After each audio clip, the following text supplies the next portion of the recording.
Hey friends, welcome back to my YouTube channel Manni Himachali Chamba वाले। कैसे हो आप सब?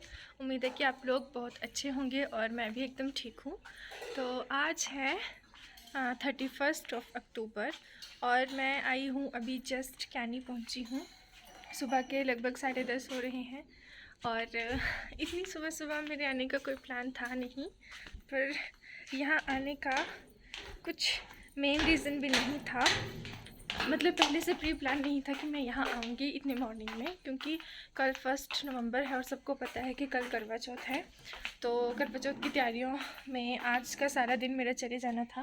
पर जो मेन बात थी यहाँ आने की वो बस इतनी सी थी कि रात को जब मैंने और मम्मी ने बात की तो मेरी मम्मी बहुत ज़्यादा इमोशनल हो गई थी और मैं भी काफ़ी ज़्यादा इमोशनल थी। और मुझे एहसास हुआ कि मैं इतने नज़दीक हूँ मम्मी पापा के, मतलब मेरी शादी इतनी नज़दीक हुई है फिर भी मैं उनसे कितनी दूर हूँ।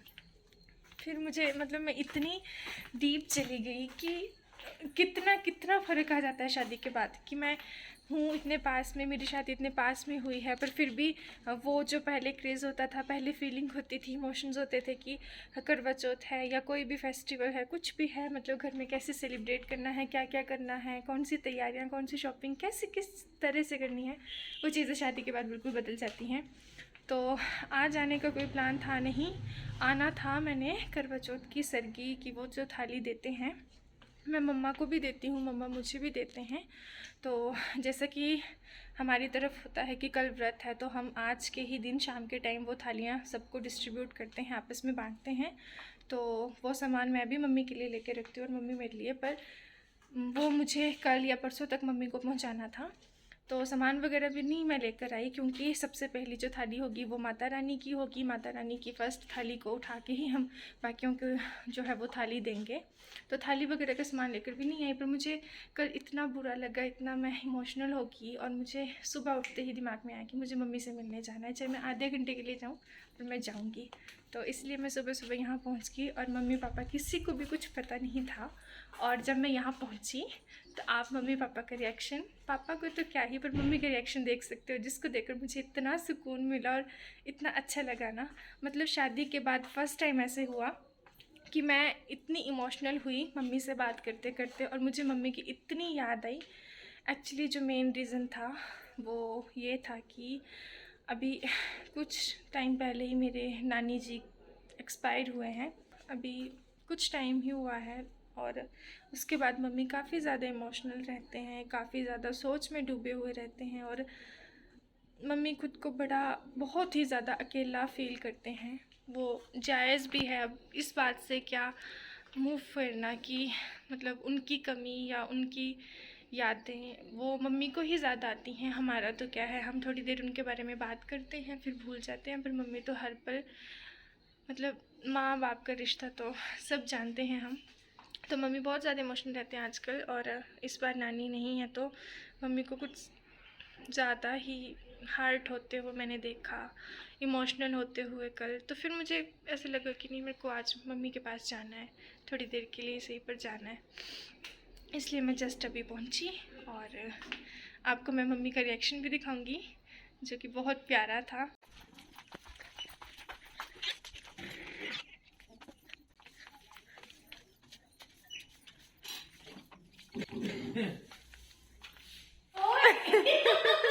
मैं आती पैदल भी आई था। पैदल मैं आंधी, पैदल कुछ पर आई लिफ्ट। अच्छा। हेलो। मुझे बहुत खुशी हुई मम्मी को खुश देखकर। और अब फ़िलहाल मैं भी पहुंची हूँ। मैंने खाना वगैरह कुछ भी नहीं खाया था, बस बना के पापा को खिला के आई थी। और वहाँ मम्मी को जल्दी से पूछा कि मम्मी मैं थोड़ी देर के लिए जाके आती हूँ, और बस जल्दी जल्दी में निकल आई थी मैं। तो अब मैं पहले ब्रेकफास्ट कर लेती हूँ और देखते हैं वैसे मम्मी ने ब्रेकफास्ट में बनाया क्या है। क्या बनाया आपने आज? साग फुल्का चाय। प्लेट में। अच्छा लो। आपको पता था मैं आऊँगी? नहीं जी, सच बोलो। कसा मुझे कस बुन बस है ये गंगा की टाइम भी नहीं बताया। पापा ने दस्या फोन किया तो बोलिया आई है डी बोलिया मुझे तो आई अब मैं बताती हूँ आपको आज मेरे साथ क्या हुआ।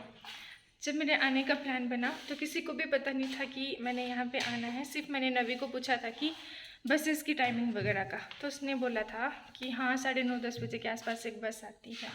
मैं ऊपर रोड में आई, जल्दी से फटाफट तैयार होकर जैसे ऊपर पहुँची उसके कोई 10 मिनट के बाद एक बस आई और मैंने पापा को फ़ोन किया, मतलब उस बस के आने से पहले पापा से कंफर्म करने के लिए कि पापा को ज़्यादा नॉलेज है।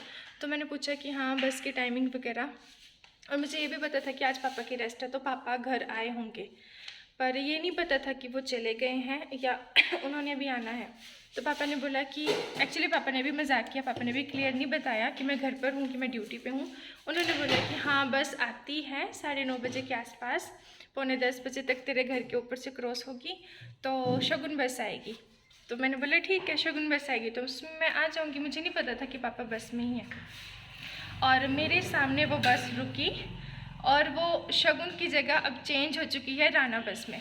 और मेरे दिमाग में यही चला हुआ था कि शगुन बस, और हमारी जो शगुन बस है वो नीले कलर की ब्लू सी बहुत मतलब दिमाग में वो छवि बसी हुई थी और मैं वो शगुन शगुन देख रही थी। और मेरे दिमाग में ये आया कि ये राना बस सही है, इसके पीछे पीछे शगुन आ रही होगी।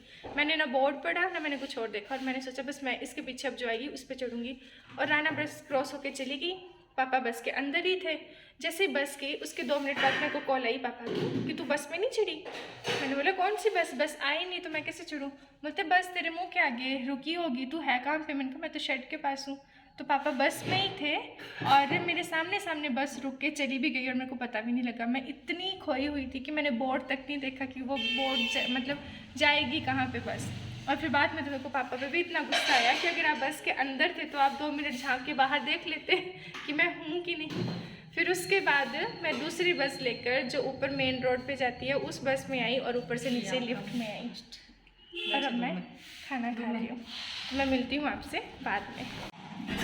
तो ये मम्मी ने बनाया है साग, चाय एंड चपाती। तो अब मैं कर लेती हूँ अपना ब्रेकफास्ट। मैं होगी फ्री, 10:30 बजे मैं यहाँ पे पहुँची थी और अब टाइम हो गया 12:30। और जो मेन काम था वो था मेरे को मेहंदी का, जो मेरे को मम्मी के हाथों में मेरे को लगानी थी। और इनकी चूड़ियों के सेट भी मैंने बनवा दी और इनकी मेहंदी भी मैंने कंप्लीट कर दी। तो अब मैं निश्चिंत होकर यहाँ से जा रही हूँ। आप अच्छे से अपने करवा चौथ का व्रत लेना सजना संवरना अब हम मिलेंगे आपसे वीडियो कॉल पे, ठीक है।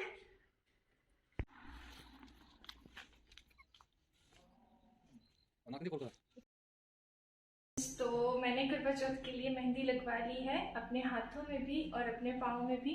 ये सुंदर सा डिज़ाइन जिसने बनाया है वो है खुशबू जी। हेलो। ये है मेरे मेहंदी आर्टिस्ट जिन्होंने बड़ी प्यारी प्यारी मेहंदी सी लगवा दी है मुझे। और करवा चौथ के लिए तो आप इनको बुक नहीं कर पाए, पर आने वाले किसी भी फेस्टिवल के लिए या फिर किसी भी वेडिंग के लिए आप इनसे कांटेक्ट कर सकते हैं और इनकी सर्विसेज ले सकते हैं। तो इनकी आईडी भी मैं नीचे मेंशन कर दूंगी कैप्शन में। तो आप जैसे मर्जी इनसे डिज़ाइन डलवा सकते हैं, पोर्ट्रेट भी ये बनवाते हैं और मतलब हर चीज़ जो भी आप चाहें आपके अकॉर्डिंग ये डिज़ाइन कर देंगे। तो आप एक बार ज़रूर इनसे मेहंदी लगवाएं, मुझे तो काफ़ी पसंद आई। आप थोड़ा नज़दीक से देख सकते हैं, मुझे तो बहुत प्यारे प्यारे डिज़ाइन लगे, बहुत सिंपल और काफ़ी अच्छे, नीट एंड क्लीन। तो मैं तो आपको सजेस्ट करूँगी कि आप एक बार ज़रूर इनसे सर्विसेज लें और इनसे कांटेक्ट करें। तो मेहंदी मेरी सूख के रच चुकी है, कलर थोड़ा थोड़ा सा ऑरेंज सा आ गया है और ये डार्क हो जाएगा। मैंने पानी से अपने हाथ गीले नहीं किए हैं। एक्चुअली क्या था कि आज मेरा तो कहीं बहुत सारे प्लान्स थे एक्चुअली, कहीं और जाने का भी था पर नहीं जा पाई मैं। और लास्ट में फिर मेहंदी मतलब बहुत लंबी कहानी है, जो भी था मैंने मेहंदी वगैरह लगवाई। और अब हम जो हैं वो सरकियाँ मतलब सुहाग की थालियाँ बांटने के लिए एकदम रेडी हो चुके हैं। मैं भी तैयार हो चुकी हूँ, बड़े मम्मा भी तैयार हो चुके हैं। और अब हम सबसे पहले सुहाग की थाली माता रानी को चढ़ाएंगे। उनकी मतलब माता के लिए सबसे पहली थाली हमारी बनेगी और उसके बाद फिर हम हमारी जितनी भी थाली हम आपस में डिस्ट्रीब्यूट करते हैं वो सारी मतलब जिनको भी डिस्ट्रीब्यूट करते हैं वो थालियाँ बनाएंगे और बांटेंगे आपस में। तो पूरे मोहल्ले में जितनी भी हमारी सुहागनें हैं, भाभियाँ, चाचियाँ, मामियाँ, जो भी हैं, सब मम्मी की जितनी भी लेडीज़ हैं या मेरी भी, हम सभी आपस में थालियाँ एक दूसरे को देती हैं। तो अब हमने वो काम शुरू करना है। तो अब सबसे पहले हम बनाते हैं सुहाग की थाली माता रानी के लिए। तो चलिए आपको दिखाती हूँ। तो मम्मी सज धज के बैठ गए हैं और अब हम बनाएंगे थालियाँ। हेलो। हेलो। कैसे हो आप? ठीक हूँ। तो आपकी तैयारियां सारी हो गई? हाँ जी, हो गई।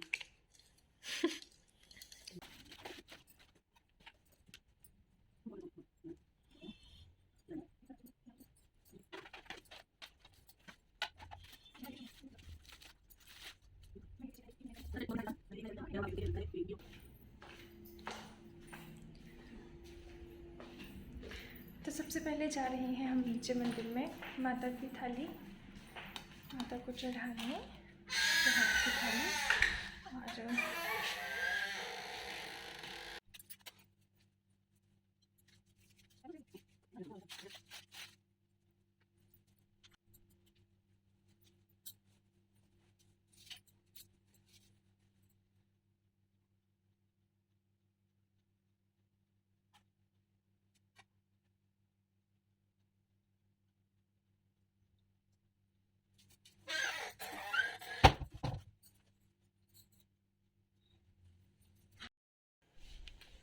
तो सबसे पहले सुहाग की थाली नीचे मंदिर में माता रानी को हमने अर्पित कर दी है। और अब हम जो हैं वो मैं मम्मी के लिए थाली रेडी करूँगी और मम्मी मेरे लिए थाली रेडी करेंगे। और फिर हम एक दूसरे को देंगे और उसके बाद हम बाकी की थालियों में सामान रखना शुरू कर देंगे। जैसे जैसे थालियाँ आती जाएंगी तो फिर हम उनका सामान लेके उनको अपनी थालियाँ देते जाएंगे। या मेरी कोशिश तो इस बार की ये है कि मैं खुद जाऊँ थाली देने और आशीर्वाद लूँ। बाकी देखते हैं क्या बनता है। बाहर अंधेरा हो चुका है और पापा भी आने वाले हैं, तो हम फटाफट से अब ये काम करते हैं। मम्मी को मैं थाली देती हूँ, मम्मी का वेट हो रहा है, मम्मी भी नीचे ही हैं। और आज मैं बिल्कुल लाल परी बन चुकी हूँ। सुहाग का दिन है, करवा चौथ, तो फिर मैंने सोचा कुछ रेड रेड ही पहना जाए। तो मैंने ये सूट वेयर कर लिया जो मुझे रिसेंटली, आपने मुझे देखा होगा इंस्टाग्राम पर, एक इंस्टाग्राम पेज से रिसीव हुआ था। काफ़ी सुंदर है तो मुझे लगा कि चलो इसका यूज़ किया जाए। और आज मैंने कुछ अपना हेयर स्टाइल बनाया है, ऐसा ऐसा सा, तो मुझे तो काफ़ी अच्छा लग रहा। आप बताना मुझे ये हेयर स्टाइल सूट कर रहा है या नहीं। और मम्मी का फ़ोन आ रहा है।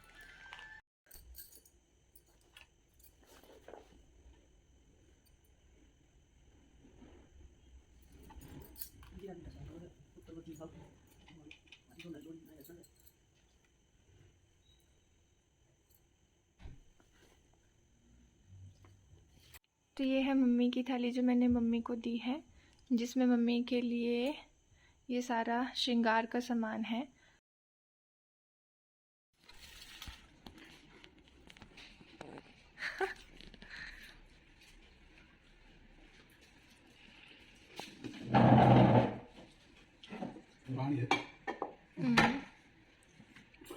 तो डिनर के बाद मम्मी के हाथों में मैंने मेहंदी लगाई और अभी जस्ट मैं अपने रूम में आई हूँ। अब मैं फ्री हूँ, तो अब है मेरे सोने का time.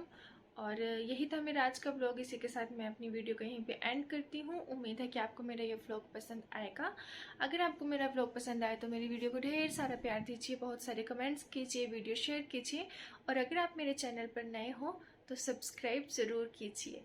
Thank you, thanks for watching.